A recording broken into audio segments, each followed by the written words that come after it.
So is there more to life than being just happy? A lot of people are just thinking about happiness. So today we're going to watch one of these TED Talks and figure out, hey, is there more to life? What this young lady is saying, that there possibly is more to life than being happy. So let's watch this together and let's do a little bit of critiquing and learn something today. So let me back up here, rewind. Everyone said the path to happiness was success, so I searched for that ideal job, that perfect boyfriend, that beautiful apartment.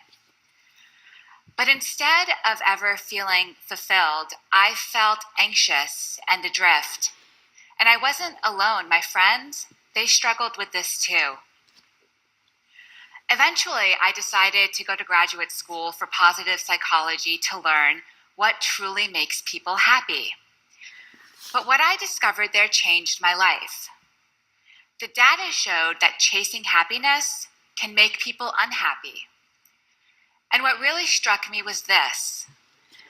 The suicide rate has been rising around the world, and it recently reached a 30-year high in America. Even though life is getting objectively better by nearly every conceivable standard, more people feel hopeless, depressed, and alone. There's an emptiness gnawing away at people, and you don't have to be clinically depressed to feel it. Sooner or later, I think we all wonder, is this all there is? I think she started this off really strongly because the first thing, definitely, at first I thought it was like, what is she trying to get? Of course people want to be happy, right? What is she trying to get at? But she makes a good point. It's like that the chase for happiness and, doing things and success is stressful, right? So it's true. So why would that be you know, what life is supposed to be like? I mean, hey, who knows, if that's the case, but that's what a lot of people definitely try to do, and we all know that that stuff comes with stress. And even like she said, suicide is increasing, and even though the quality of people's lives are getting better, and I really got interested when she said she has a graduate degree in positive psychology. So she does a little bit, scientific. So let's kind of see what else she's going to talk about here. And according to the research, what predicts this despair is not a lack of happiness. It's a lack of something else. A lack of having meaning in life. But that raised some questions for me. Is there more to life than being happy? And what's the difference between being happy and having meaning in life? Many psychologists define happiness as a state of comfort and ease, feeling good in the moment. Meaning, though, is deeper. The renowned psychologist Martin Seligman says meaning comes from belonging to and serving something beyond yourself, and from developing the best within you. Our culture is obsessed with happiness, but I came to see that seeking meaning is the more fulfilling path. And the studies showed that people who have meaning in life, they're more resilient, they do better in school and at work, and they even live longer. So this all made me wonder, how can we each live more meaningfully? To find out... So she's just made a big statement. Now she's making a transition to something else. So we want to touch base on this. So she's saying that there's some people chasing happiness, but what her research has shown her that people who have lived longer lives with less stress and more, I guess, at peace. I don't know if you want to say happiness, because that's what she's kind of debating against, were that they had meaning in their life. So that meaning is what gives people that longevity, not so much happiness. So as opposed to happiness, it's the meaning. So now it's like, I mean, I could definitely see that, because a lot of people, I think, like, a lot of times we chase happiness, but deep down inside, it is the sense of belonging is that we're looking for. It's a sense of contributing to society. It's a sense of reaching out to others. I think, like, in anything we do, of course, there's like a selfish factor, but then there's always like this there's like this drive to want to be a part of something bigger, right? So, but we're always saying, I want to be happy, I want to be happy. It's kind of like we're just using that as a word, but it's a cover up. But what's the real thing that's behind it? I think that's what she's getting at, which is having meaning. So now we want to figure out what she's saying is here. So how do you live a meaningful life? Which is that's actually a tough question. Let's go check it out. I spent 5 years interviewing hundreds of people and reading through thousands of pages of psychology, neuroscience, and philosophy.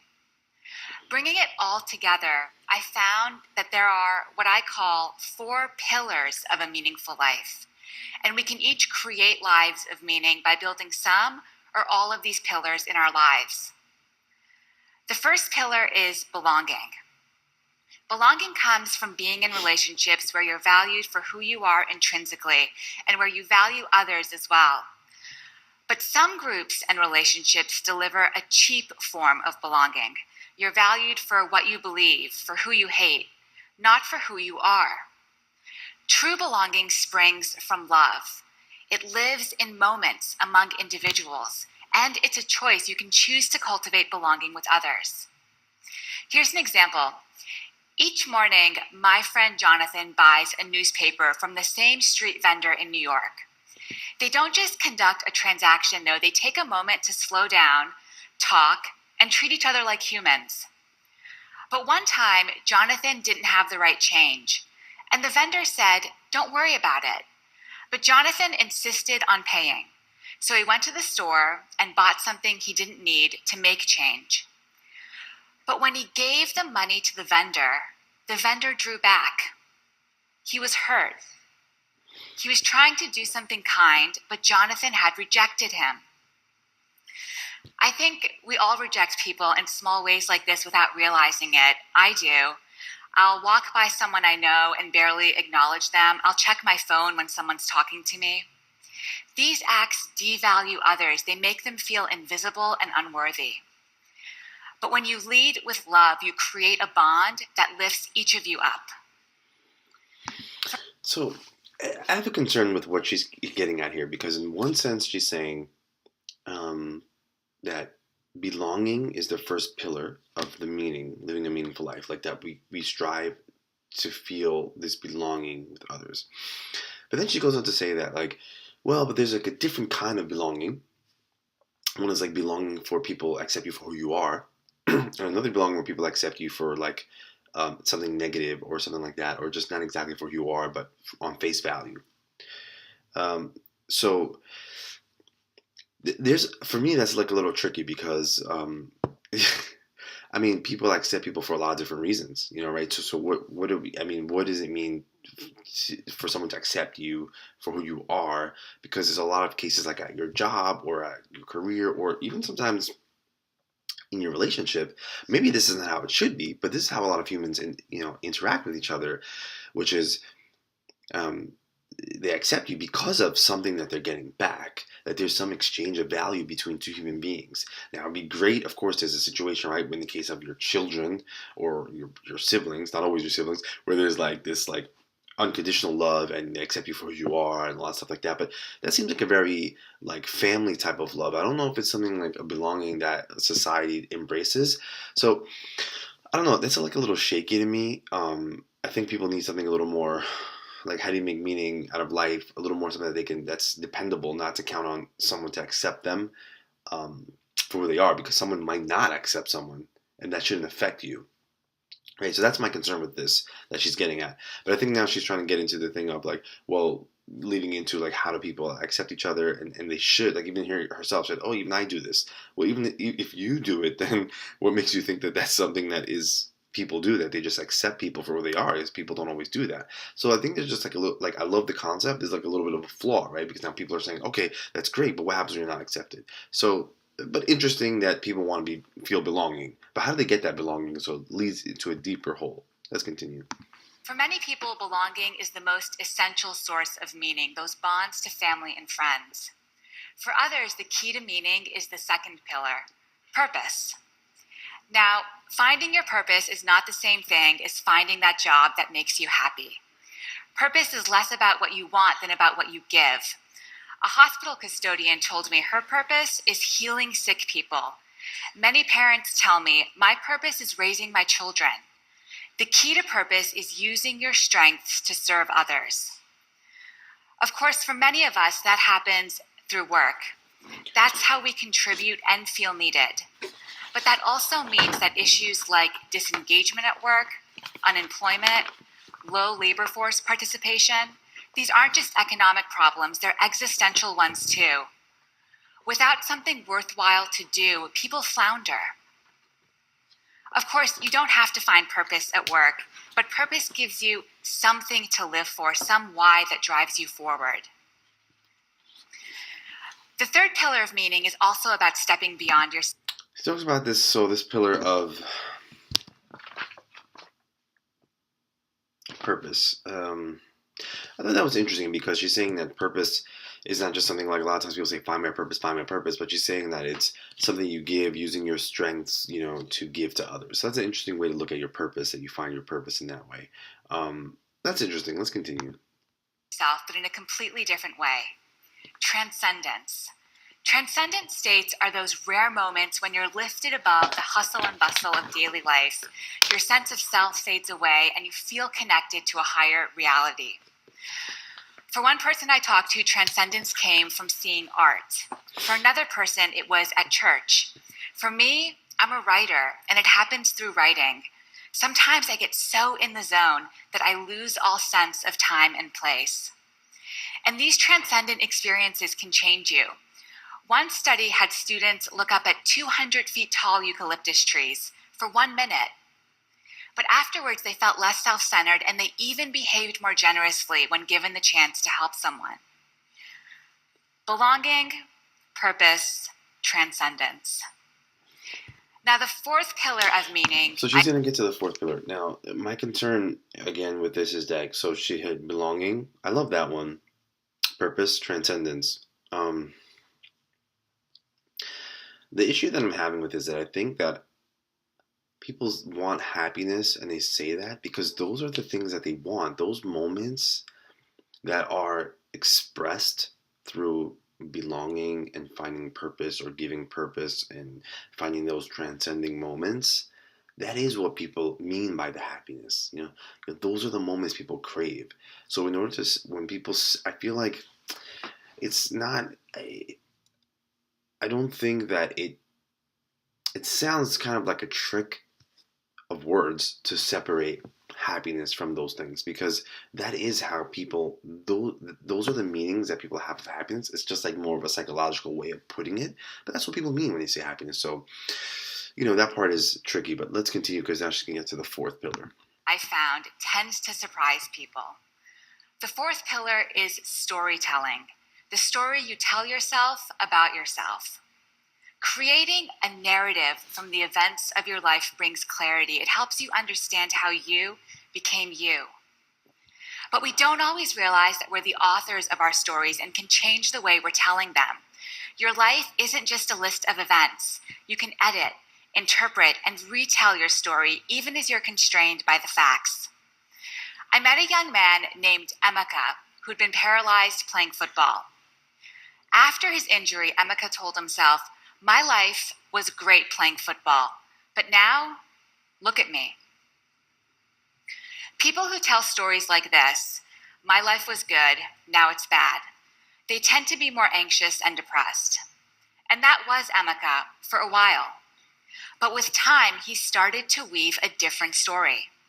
His new story was, "Before my injury, my life was purposeless. I partied a lot and was a pretty selfish guy. But my injury made me realize I could be a better man." That edit to his story changed Emeka's life. After telling the new story to himself, Emeka started mentoring kids, and he discovered what his purpose was: serving others. The psychologist Dan McAdams calls this a redemptive story, where the bad is redeemed by the good. People leading meaningful lives, he's found, they tend to tell stories about their lives defined by redemption, growth, and love. But what makes people change their stories? Some people get help from a therapist, but you can. So that part is interesting. That I like the idea that we all have the story to tell, and so when we tell a negative story, which a lot of times we can do that, like things that happen in our lives, and we'll say, "Oh, it's because I did this, and so I'm bad," or whatever, and that becomes like a narrative that you tell yourself. So you can change that, and that's how you can get meaning. What she's saying is that people who live meaningful lives oftentimes weave these better stories for themselves, right? So you should get used to telling a better story of what's happening in your life. So if you're going through a rough time, and you like she said, you might say, "Hey, I went through this situation, but when I did this, this led me to this other thing that I was really, looking for. So these stories are going to kind of be like the underpinning of your purpose and your meaning, and you create those stories. No one else can create them, right? So you make that meaning. So you don't have to, you could adapt it, and that's important. So now she's saying how do we get these better stories? You can do it on your own too, just by reflecting on your life thoughtfully. How your defining experiences shaped you, what you lost, what you gained. That's what Emma can. My problem with or question to this is what happens when you kind of really feel like your life is taking a wrong turn, right? Like what happens to the story there, right? If you honestly believe like, I'm not going down the right path, or like I'm trying and I'm stuck, how do people weave better stories in those kind of negative situations that they find themselves in, and maybe you can weave a better story and just say, hey, I'm stuck, but like I'm looking for this other thing and I will get there if I do XYZ. So I don't know, maybe that's a way, but I'd love to kind of talk more about like how do you weave a better story when you feel like you're in a tough situation. Did. You won't change your story overnight. It could take years and be painful. After all, we've all suffered and we Well, all. that kind of sucks. I mean, it shouldn't take years to change your story. That doesn't seem right. I would say you should be able to change your story instantly. I mean, I think you should change your story right away. I think you should change it right now. Like, just change your story right now, literally. Just change what you believe and change the narrative you're telling yourself. So that part I don't totally agree with, but maybe it gives you some solace to know that it could take a while. So don't give up on it yourself. Struggle. But embracing those painful memories can lead to new insights and wisdom, to finding that good that sustains you. Belonging, purpose, transcendence, storytelling. Those are the 4 pillars of meaning. When I was younger, I was lucky enough to be surrounded by all of the pillars. My parents ran a Sufi meeting house from our home in Montreal. Sufism is a spiritual practice associated with the whirling dervishes and the poet Rumi. Twice a week, Sufis would come to our home to meditate, drink Persian tea, and share stories. Their practice also involved serving all of creation through small acts of love, which meant being kind even when people wronged you. But it gave them a purpose: to rein in the ego. Eventually, I left home for college, and without the daily grounding of Sufism in my life, I felt unmoored, and I started searching for those things that make life worth living. That's what set me on this journey. Looking back, I now realize that the Sufi house had a real culture of meaning. The pillars were part of the architecture, and the presence of the pillars helped us all live more deeply. Of course, the same principle applies in other strong communities as well, good ones and bad ones.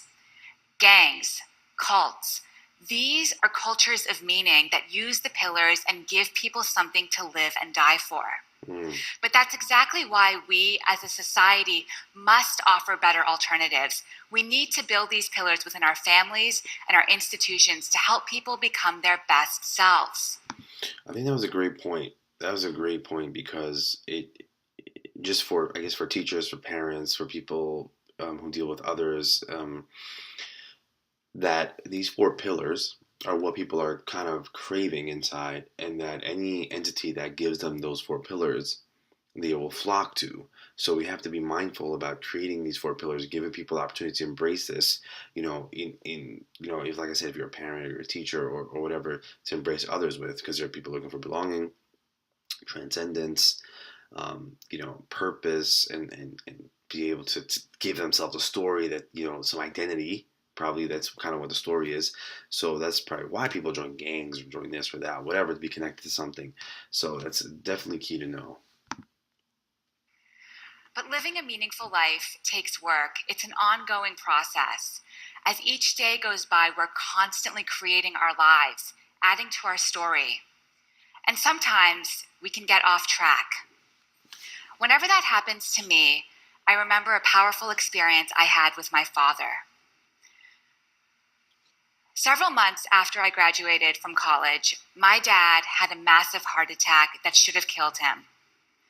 He survived, and when I asked him what was going through his mind as he faced death, he said all he could think about was needing to live so he could be there for my brother and me, and this gave him the will to fight for life. When he went under anesthesia for emergency surgery, instead of counting backwards from 10, he repeated our names like a mantra. He wanted our names to be the last words he spoke on earth if he died. My dad is a carpenter and a Sufi. It's a humble life, but a good life. Lying there facing death, he had a reason to live: love. His sense of belonging within his family, his purpose as a dad, his transcendent meditation repeating our names. These, he says, are the reasons why he survived. That's the story he tells himself.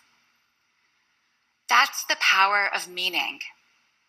Happiness comes and goes when life is really good and when things are really bad. Having meaning gives you something to hold on to. Thank you. So I think that was a great way to end it. I love what you said. So now that you tied it all together, I could see, the purpose of the name is more like being happy. I think that's kind of a little bit of clickbait because all these things are a part of happiness. But if you dig deeper, I like the way she breaks it down. The happiness, I think you can say, then people's happiness really is belonging, having purpose, transcendence, and storytelling. And you should just see this through your life. I think one thing that's maybe a little tricky here is what, like she said, what do you do during the transitional periods in your life?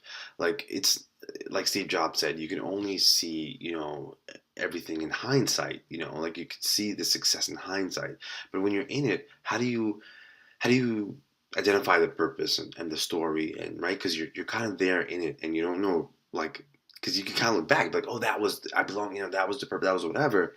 So you don't really tell. So I think that's key is like how to like kind of weave it together on your journey. And if you have any suggestions or recommendations on that, please comment below and let me know. How do you weave all these things together in your current life? What do you do? How do you get belonging, transcendence when you're in the current stage of life? All right, guys, hope you enjoyed this video. Subscribe, like the page for more cool videos. Bye.